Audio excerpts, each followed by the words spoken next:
Thanks very much. My name is Frank Feighan. I'm a senator in the Upper Parliament. I was elected twice to the Dáil in the constituency of Roscommon South Leitrim. I came with a speech, but I decided that I don't come from an academic or a legalistic background. I come from a background like yourself, Des. I ran the Liverpool Supporters Club many years ago until we won so much, and then I decided to run the Glasgow Celtic Supporters Club. I used to run the Roscommon Supporters Club and the Republic of Ireland Supporters Club. So I come from that background. That I came from the west of Ireland. When I was growing up, everyone used to say that when troubles broke out in Northern Ireland, we used to say it's not our problem, it's that crowd up north, they're all mad. But it was our problem.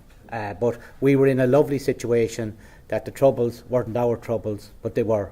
But to me, the Anglo-Irish Agreement in 1985 and then the Good Friday Agreement in 1988 brought peace to not just the island of Ireland, but to the two islands.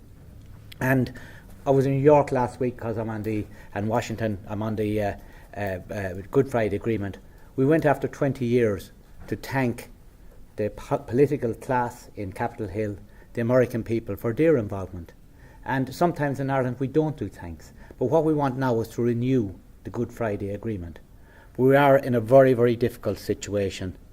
I live in Boyle. I could have flown over here from Knock Airport, but the flight got in too late. Thank you, Michael O'Leary. $9.99, it's all it cost to fly to Europe. I could have went from Dublin, but I decided to go from Belfast. It was €50. I'll fly back tonight. My father worked in London for most of his life. He never flew. It was unheard of. So I'm just saying is that connectivity between the two islands are just incredible. And these are things we take for granted. But this is what our entry into the EU. And the EU, for the first time, gave us parity of esteem with the United Kingdom. We were equal partners. And this is something that I don't think anybody can underestimate.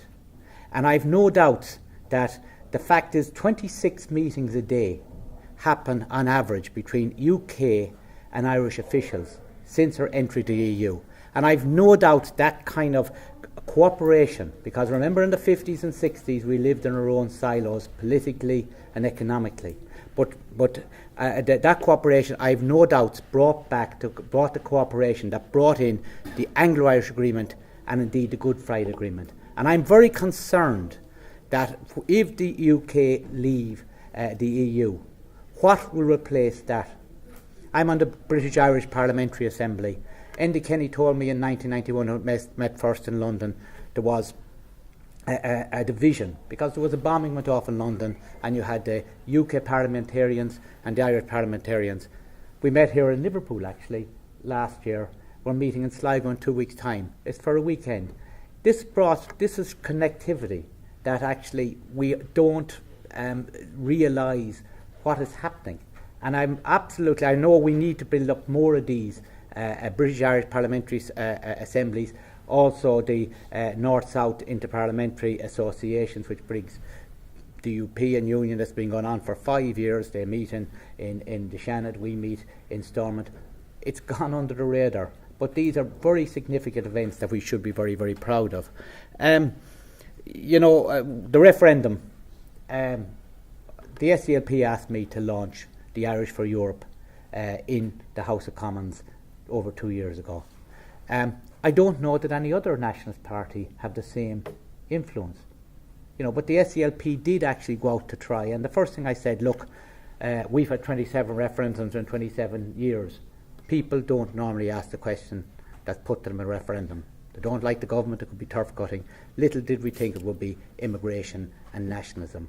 But we are in a very, very difficult situation. I followed the thing, I coined the phrase when the British parliamentarians ask us, what do we think of Brexit? And we say, once again, we feel the British have accidentally shot themselves in our foot. But the border, and I actually think the Irish border has always been a huge problem for the British establishment, and indeed on the island of Ireland. I actually do think that the United Kingdom has lost its way. I think that that the United States has lost its way, that China is expanding, India is booming, Russia seems to be flexing more muscles, and we're in a fight here now between the United Kingdom or the European Union. And who's going to win? We don't want winners, we don't want losers, but this is what it's about. And at these British-Irish Parliamentary Assemblies, we'd have people from a unionist background say, oh, well, the Republic of Ireland will have no choice but to follow the UK out of the EU. And we'd say that's simply not going to happen. I think Tom Arnold's his figures there of 93% is after, because the EU were committed and proud members of the EU, and this is coming from a very, very democratic nationalist as well. I think in Ireland, history in Ireland, in politics and all, the past is always in front of us. And that's the problem on the island of Ireland. The past is always in front of us. And at the moment, I was at the Good Friday 20th anniversary in Queen's. And Seamus Mallon said something profound. And he said, at the moment, he says, and this call for a border poll is not helpful. It's a sectarian count by 1%. Unionism needs air. It needs fresh air, it needs thinking, it needs help. And I'd safely say the United Kingdom needs help. And I think that once upon a time that if there was England's woes, it was Ireland's opportunity. It's not like that anymore. The friendships between the two islands, politically, are at an all-time high. And a bad deal for the United Kingdom is a bad deal for the island of Ireland. And nobody, I can tell you, in the political class, as far as I'm concerned, is taking any pleasure at the United Kingdom having difficulties. So we must work together, and we must try to get out of this. And I've said that you're right talking about Stormont. We're a year and a half. It's not sitting. It could go on to 2019 without sitting. How do we break that logjam? I want to say this, Lord Brown, the vote in the House of Lords, it has caused huge ripples on the island of Ireland. And I remember Lord Jay came to launch the House of Lords report on Brexit. And we never thought we'd be saying this, but we were complimenting the House of Lords for thinking about the border and the island of Ireland. So what I am trying to say is that we've always looked at the Capitol Hill, but there's a huge Irish caucus now in Westminster. There's a huge goodwill in Westminster, and I really think we need to build on that. And I had 20 TDs and senators last year and the British Irish, and we're in and out. But the goodwill towards the island of Ireland, not just from people from a nationalist background, but people who had to leave before the Civil War, before the War of Independence, they are in a position now that they can look fondly on the island of Ireland, and that's because of, to me, the Anglo-Irish Agreement, but most importantly, the Good Friday Agreement.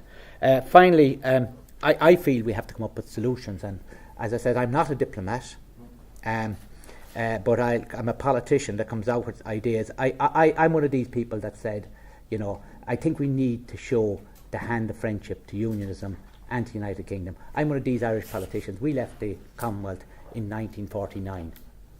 We had a tiff with them, we set up a republic, and they changed the rules to invite us in. I think these kind of opportunities could be a sign of goodwill to our unionist brothers, but also to say that we don't ourselves have the prejudice to the United Kingdom. I also feel that we need to work together, and I think we are working together. But the United Kingdom are in a bind, and we need to give them space to get out of it. And at the Irish border it's not just a symbol; it's in our DNA. All my family come from Cullyhanna. And my grandfather came from Cullyhanna. We didn't know our cousins because of the border. Not that we didn't get on, because we just didn't cross that border of 30 or 40 miles. The same can be said from people from another persuasion that actually live beside the border. They have never been to my town in Boyle or Sligo or Carrick-on-Shannon. That changed in the last 10 or 15 years. And I really think that unless anybody who thinks that they're going to put a camera on the border of Ireland will not happen, because that camera will be attacked by dissidents. And you send out a policeman to protect the camera, and then you have to send out the army to protect the policeman. So as simply as this thing at the Irish border, we got rid of it. It split the island of Ireland, and if we want to have one Ireland and we want to work together, the Irish border simply cannot be there. And I'm going to say this, any Taoiseach, and that's Leo Varadkar or Bertie or Hearn or whoever it's going to be, would allow an Irish border to be on the island of Ireland, wouldn't be Taoiseach for 2 weeks. So once again, the British people, unfortunately, when they're voting in a referendum, Ireland, the problems of Ireland, the Good Friday Agreement, the Irish border didn't come into it. But ironically, I say this, the Irish border, for once, could come to the rescue of the British people, of the Irish people and of the EU. Thank you.